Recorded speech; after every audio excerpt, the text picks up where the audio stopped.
በህይወት ዘመኑ ብዙ ጊዜ ይናገረው የነበረ አንድ ጥብቅ ኑዛዜ መሰል ምኞት ነበረ። እናትና አባቱ በህይወት ስለሌሉ ያሳደጉት አያቱ ናቸው። እጅግ በጣም ነው የሚወዳቸው። ስለሳቸው አንስቶ አይጠግብም።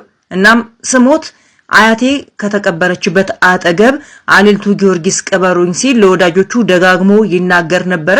የሚገርመው ነገር ደግሞ ይህ ድንገተኛ ሞት ከመከሰቱ ከሳምንት በፊት ነጻነት ወደ አሌልቱ ጊዮርጊስ በመሄድ ቤተክርስቲያኑን ለማደስና የልማት ስራዎችን ለማከናወን ከደብር አስተዳዳሪዎችና ከሚመለከታቸው አካላት ጋር ሲመክርና ሲወያይ ሲነጋገር ቆይቶ ነበር።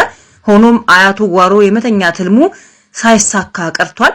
የቀብር ስነ ስርዓቱ በሀገር ደረጃ ትልቅ ክብር የሚሰጠው በመሆኑና በኪነ ጥበቡ ላበረከተው አስተዋጽኦ በሚል ከኑዛዜው ውጪ በመጪው እሁድ በታላቁ ቅድስት ሥላሴ ካቴድራል እንደሚፈጸም የተወሰነው። አሜሪካን ሀገር የሚገኙት ባለቤቱና ልጆቹ እሁድ ጠዋት አዲስ አበባ አውሮፕላን ማረፊያ ይደርሳሉ።